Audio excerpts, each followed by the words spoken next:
दोस्तों नमस्ते प्रणाम। मैं हूं अभय, आपका दोस्त अभय, और आप देख रहे हैं दोस्तों सच्ची घटना।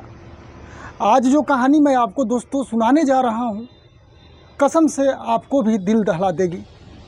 दोस्तों एक मासूम सी महिला अपने घर से स्कूटी लेकर निकली थी। शायद उसके मन में कई सपने थे और घर लौटकर जो है पति और पिता से बात करनी थी, लेकिन जो है किस्मत ने उसके लिए मौत का एक ऐसा जाल बुन रखा था जिसकी कल्पना भी नहीं की जा सकती।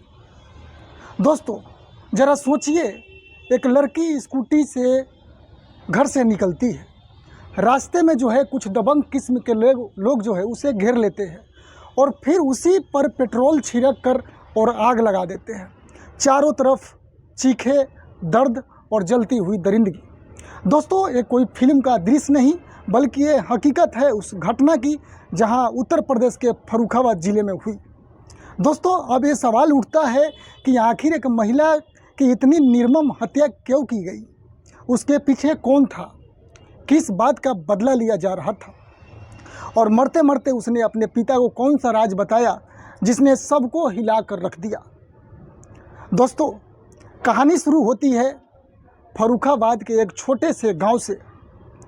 वहीं रहती थी एक महिला जिसका नाम था निशा। निशा जो थी शादीशुदा थी, उसका एक बच्चा था छोटा सा। उसके पिता और पति दोनों ही उससे बहुत प्यार करते थे। निशा जो थी साधारण सी ज़िंदगी जी रही थी, लेकिन उसके जीवन में ऐसा तूफान आया जब एक शख्स दीपक सिंह उसके पीछे पड़ गया। दीपक सिंह जो था एक बदनाम आदमी था, इलाके में जो है उसका दबदबा था, यानी बाहुबली था। निशा से वो फ़ोन पर बात करना चाहता था, उस पर दबाव डालता था, लेकिन निशा ने साफ मना कर दिया। उसने अपने पिता और पति को भी बताया कि दीपक नाम के बंदा ने उसे तंग करता है, लेकिन दीपक जो है इनकार जो है बर्दाश्त नहीं कर पाया। दोस्तों कहते हैं प्यार अगर इज्जत से किया जाए ना तो पवित्र होता है, लेकिन जब वही प्यार हवस और जिद में जो बदल जाए तो स्वाभाविक है वो खून बन जाता है। दीपक की जिद भी अब खून में बदल चुकी थी। उसने अपने 5 साथियों को बुलाया, योजना बनाई गई और ये योजना थी निशा को जिंदा जलाने की। उस दिन सुबह सुबह निशा जो है अपने घर से स्कूटी लेकर निकली। किसी को पता था कि ये उसकी आखिरी सवारी साबित होगी। रास्ते में जो है स्कूल के पीछे एक बाग के पास 6 लोग ने उसे घेरा। जब लोग उसको घेरा तो निशा घबरा गई, लेकिन वो समझ नहीं पाई कि होने वाला क्या है। दीपक और उसके साथी पहले से उसे झगड़ने लगे, बदनामी की धमकी देने लगे और उसके साथ धनाधन दरिंदगी का सारा हद धीरे धीरे पार करने लगे। फिर अचानक एक बोतल से पेट्रोल निकालकर और निशा पर डाल दिया। कुछ ही पलों में उसने माचिस जलाई और निशा की जो है आग की लपेटों में घिर गई। लेकिन दोस्तों सोचिए उस वक्त का मंजर कितना भयावह रहा होगा। निशा बेचारी चीखती रही कि बचाओ बचाओ, लेकिन वहाँ कोई मदद के लिए नहीं आया। आग ने उसके पूरे शरीर को जो है अपनी गिरफ्त में ले लिया और बेचारी वो ज़मीन पर तड़पती रही। उसके चीखें जो है पूरे इलाकों में है गूंज उठी। किसी तरह ग्रामीणों ने उसे आग की बुझाई और तुरंत उसे अस्पताल पहुंचाया गया, लेकिन उसकी हालात बहुत गंभीर थी। डॉक्टरों ने कहा कि 90% से ज़्यादा शरीर जो है जल चुका है। लेकिन दोस्तों कहते हैं ना कि मरने से पहले इंसान सच बोल ही देता है। निशा ने अपनी आखिरी समय में जो सच बताया,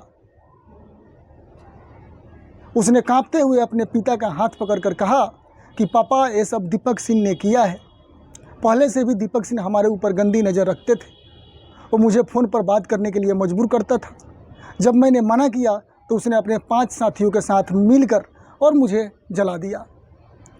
ये सुनकर पिता और पति दोनों का पैरों से तले दोस्तों ज़मीन खिसक गए। उसकी आंखों से आंसू थमने का नाम नहीं ले रहा था। उन्होंने पुलिस को पूरी बात बताई,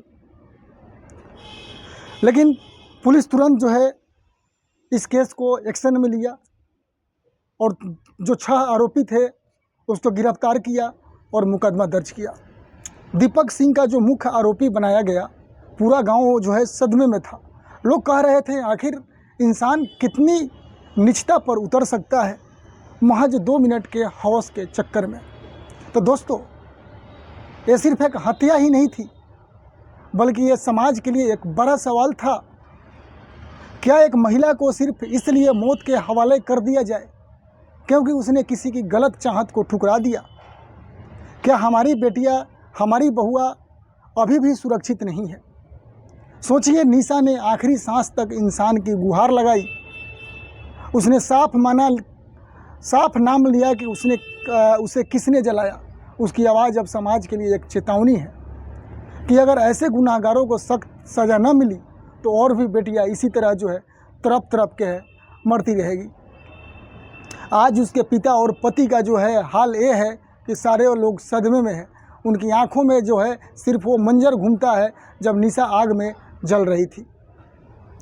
एक पिता के लिए ये सबसे बड़ी त्रासदी है कि उसकी बेटी उसके सामने कहे कि पापा मुझे इंसाफ दिलाना। तो दोस्तों, जब मैं इस कहानी को सुना रहा था तब मेरे आंखें भी जो है भर आई। सोचता हूँ कि इतना बेरहम कैसे हो सकता है इंसान, कैसे किसी के ज़िंदगी के यूँ चंद सेकंड में ख़त्म कर दिया जा सकता है। दोस्तों, निशा की मौत सिर्फ एक घटना नहीं बल्कि ये हम सब के लिए एक सबक और एक सीख है।